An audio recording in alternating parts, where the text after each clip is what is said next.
All right. All right, sure. I'll do it now.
Richard Diamond to see Arthur Harding Jr. You're 10 minutes late, Mr. Diamond. I was bucking a strong headwind.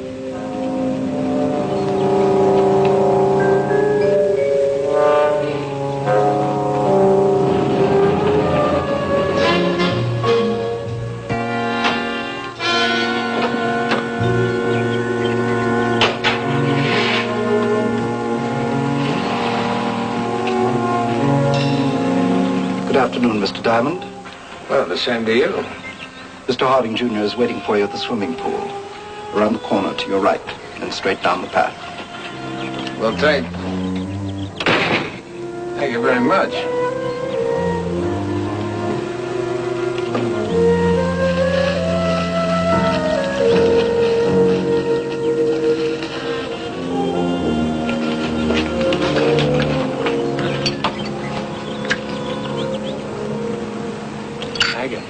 I want to hire you to find my wife. Well, that can be arranged. Suppose you tell me something about her. Well, she's a very wonderful girl, Mr. Diamond. Well, I'm sure she is, but you're going to have to be a little more specific, you know. Well, she's European, 27 years old, speaks with an accent. I'll get you a photograph. I remember reading about your marriage. It wasn't too long ago, was it? It's 2 weeks. Why'd you meet her? In Mexico. I was down there on a vacation. She was marking time, just waiting for a quota number to get into the States. Love at first sight?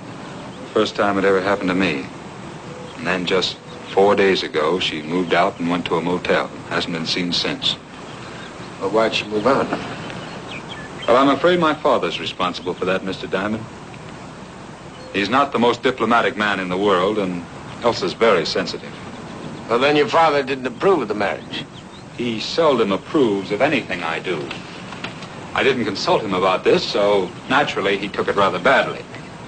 Your wife moved out to a motel and you stayed here? Yes, you see, I feel I can change my father's mind about Elsa. But if I find it's impossible, I'll move out and join her, of course. Of course. Well, what are your father's objections to Elsa? Oh, he says she's an opportunist, that she's only using me to get into the country and become a citizen, that she's after my money. If he'd only take time enough to get to know her, he wouldn't say such things about her. Well, how much does he know about all this? Well, he knows she moved out. He doesn't know she's missing. And he doesn't know I've sent for you. I'd prefer you didn't tell him. Say, how much money did your wife take with her when she left? None to speak of. A few dollars. Where's this motel where she was staying? It's right on the edge of Harding Hills.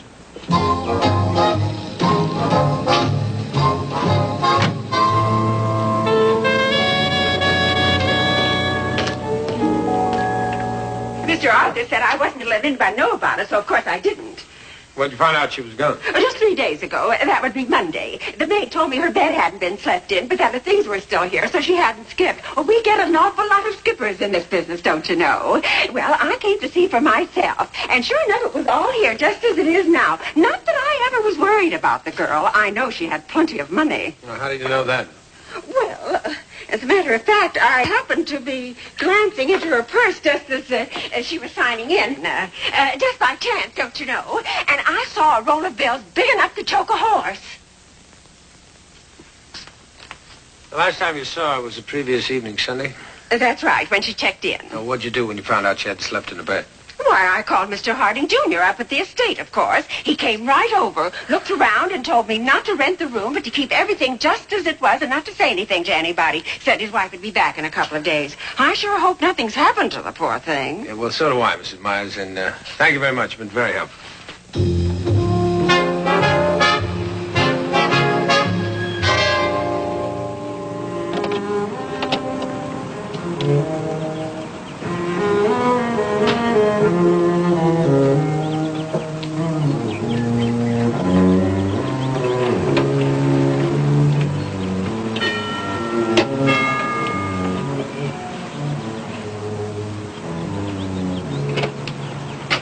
Hi, I'd like to see Mr. Harding, Senior. I'm afraid Mr. Harding sees no one except by appointment. An application must be made in writing. Which you promptly filed in the wastebasket, right? I'm sorry, Mr. Diamond, but those are my instructions. Is Arthur home? Maybe he can arrange for me to see his father. I hardly think so. Well, thank you anyway. Oh, you might tell your boss that I'm on my way to the police. A missing Harding bride might make an interesting story. Mr. Diamond, would you mind stepping this way? Well, I'd be delighted.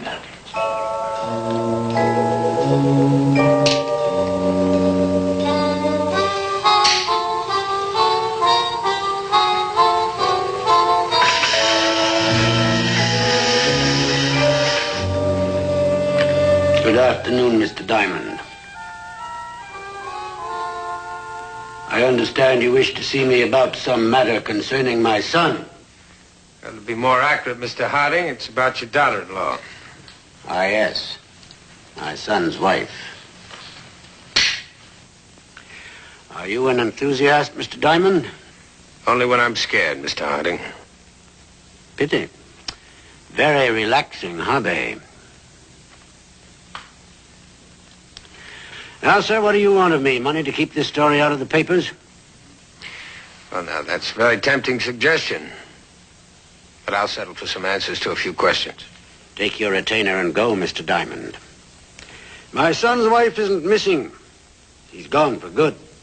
Well, how do you know that? Because I arranged for her departure. Bring the check. I had hoped to spare my son the truth, but I see that's no longer possible. $50,000. You will note that my son's wife endorsed it less than a week ago. In other words, you paid your daughter-in-law $50,000 to give up your son. Precisely.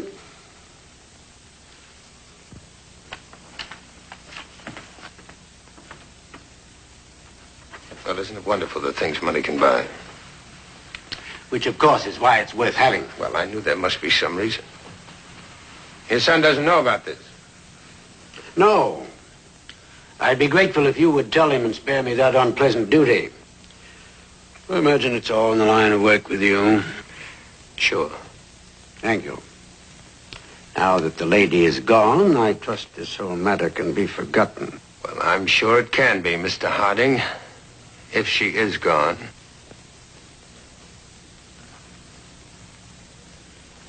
Have you any reason to doubt that, Mr. Diamond? Well, now, let's just call it a personal idiosyncrasy of mine.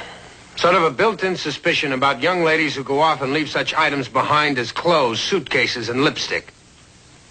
Mr. Harding, have you ever known a woman to go out without a lipstick? Goodbye.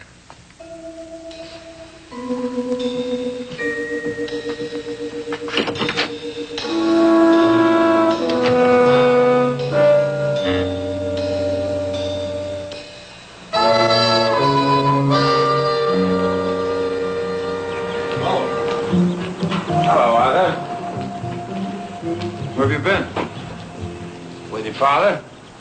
I told you not to talk to him. I thought it was important. It turned out I was right. What way? Well, he claims that Elsa left you. Nonsense. Why would she do that? Money? You mean Father paid her? Well, it looks like it. I don't believe that. Elsa wouldn't do such a thing.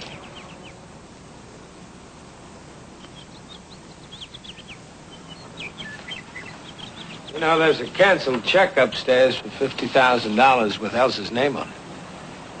Well, a check can be faked. No, Arthur, it is just possible that she did take the money.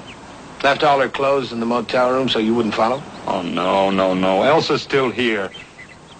Please. Please. You must try to find her. All right. I just wish I had some place to look.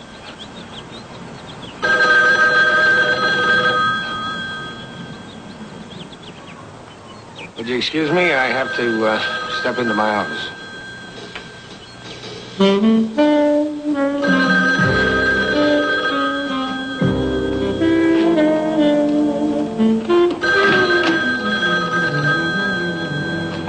Hi, Sam.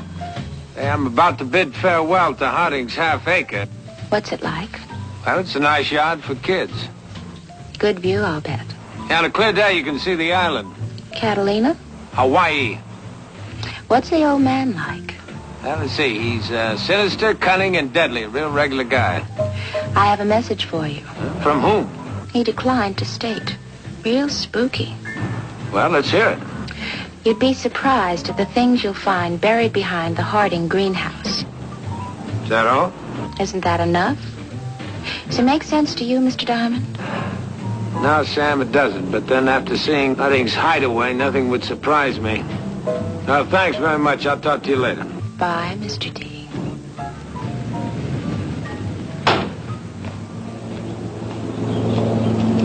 Something important? Yeah, I think I found a place to look. Oh? Where's the greenhouse? It's over there.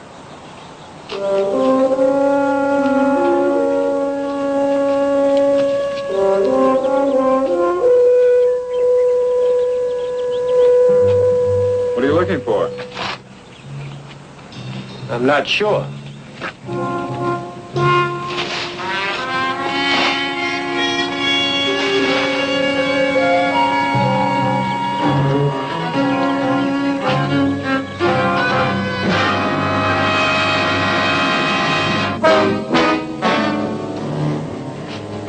Why don't you tell me who tipped you off about the body? I would if I knew. Just a call out of the blue telling you to dig behind the greenhouse? That's right, Captain. It could have been anybody. But it wasn't just anybody, Mr. Diamond. It was a tip about a murder. And murder is my department. Now, you've been hired to find a missing woman. You found her, so, Are you asking me to leave town, Captain? Mr. Diamond, Harding Hills is a tight little community. We like to solve our own problems. We don't need nor do we invite help from the outside. My client is a local resident. And your job for him is finished. Look, I'd like to know one thing. Why hasn't old man Harding's name been mentioned in this room? You just mentioned it. What's on your mind? Well, I'd like to know if he's been questioned. Has anybody been to see him? Has anybody checked his movements on the night of the murder? That's what's on my mind. Is that an accusation, Mr. Diamond? Look, Mr. Harding acts like the last of the feudal barons. You and everyone else in this town probably owe your jobs to him, but you can't take murder and sweep it under the rug and pretend it didn't happen. Lindstrom, Mr. Diamond's leaving town. I want to make sure he doesn't lose his way. He killed her. You know he did. Arthur, I know you're upset. This is a terrible thing. I knew he hated her. Hated the whole idea of our being married.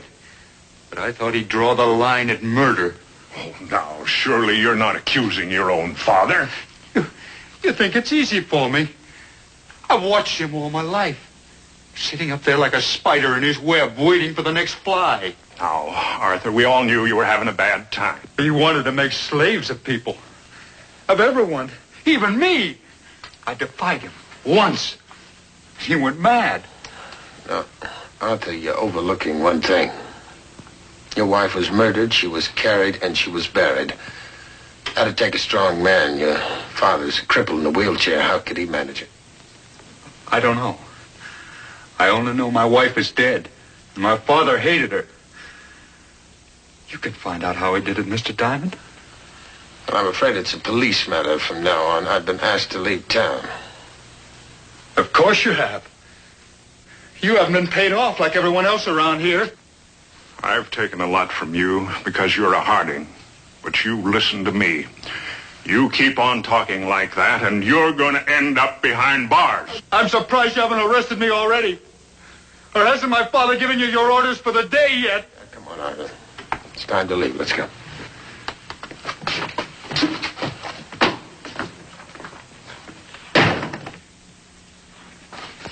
What are you going to do now, Mr. Diamond? Technically, my job is finished. It's out of my hands. I need your help, don't you see? Without you, it's just me against this whole place. They'll never convict my father unless somebody uncovers the evidence to force their hand. Well, Arthur, what do you expect me to do? Well, don't leave. Stay on the case.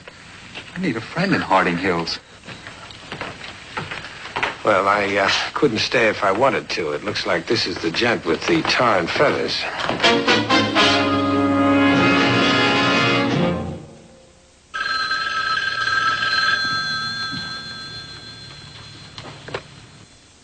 Is that you, Sam? I just had a call from Mr. X again with another message. Sam, let's get one thing straight, honey. I am not digging behind any more greenhouses. No greenhouses, Mr. D. Now, what's the message? Why don't you ask Jerry, the Harding gardener, how much he was paid to bury the body? Did the voice sound familiar to you? No, but sounded like it was being faked. Listen, thanks a lot. I'll talk to you later, huh? Where do I get you if our favorite newscaster calls again? Well, if I can get back into that kooky town, I'll call you from the Harding place. I'll be there talking to a guy named Jerry. Goodbye.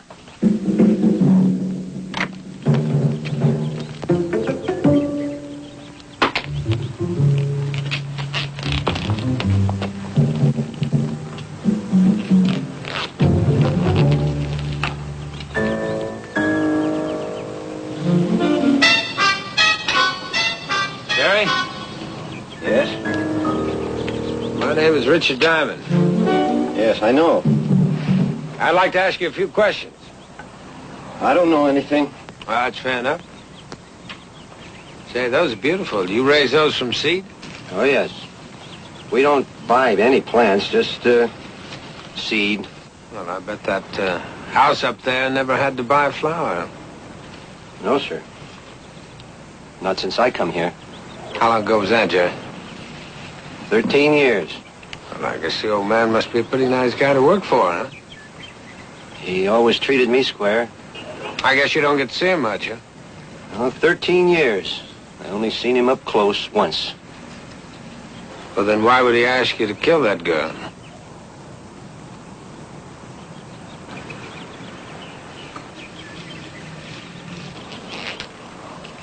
What?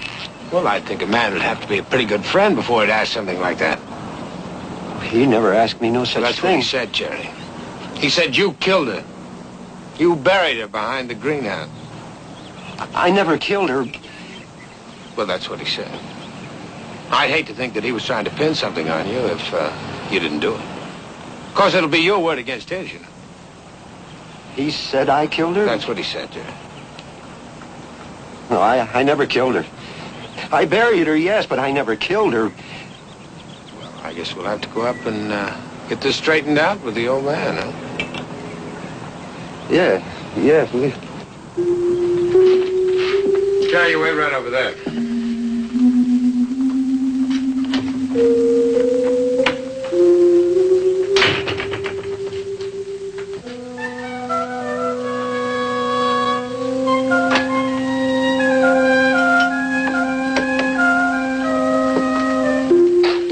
You may come in now.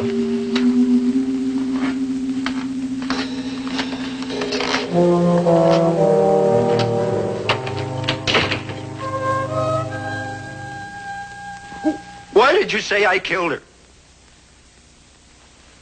Don't you remember? You asked me to bury her. I never killed her.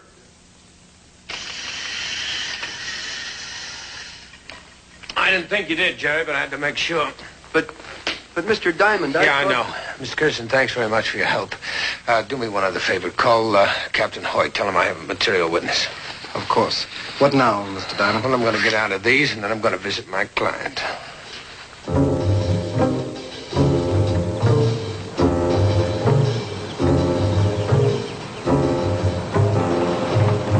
There, I think I can wrap it up for you.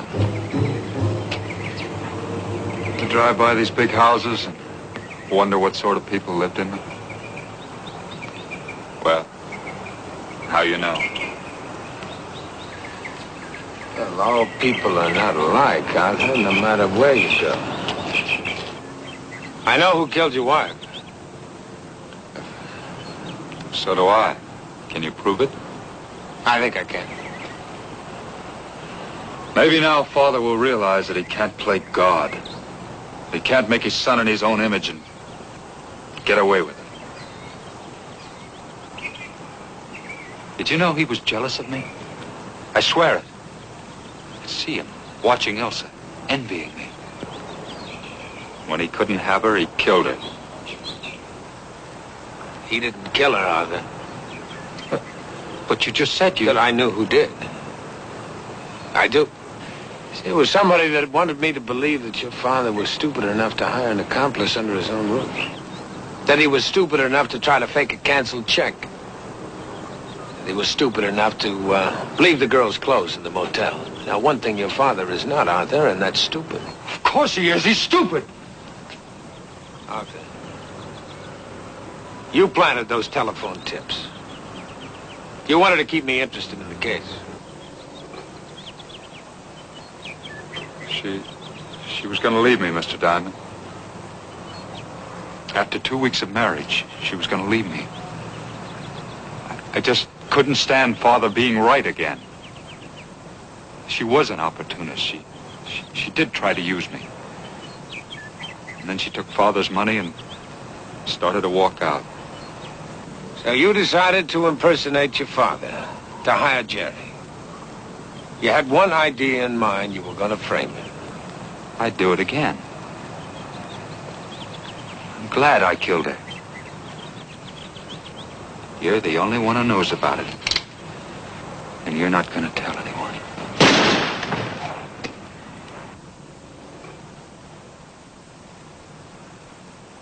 Don't you realize all I did was to try and spare you the truth?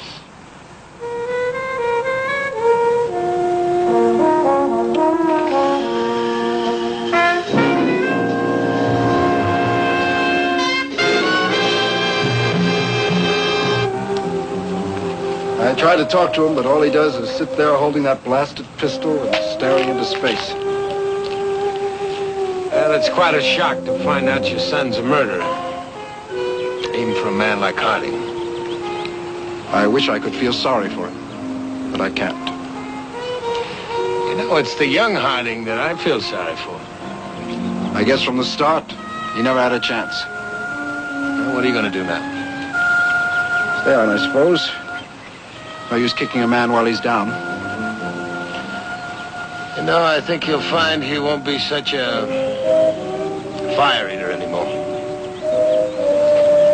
Goodbye.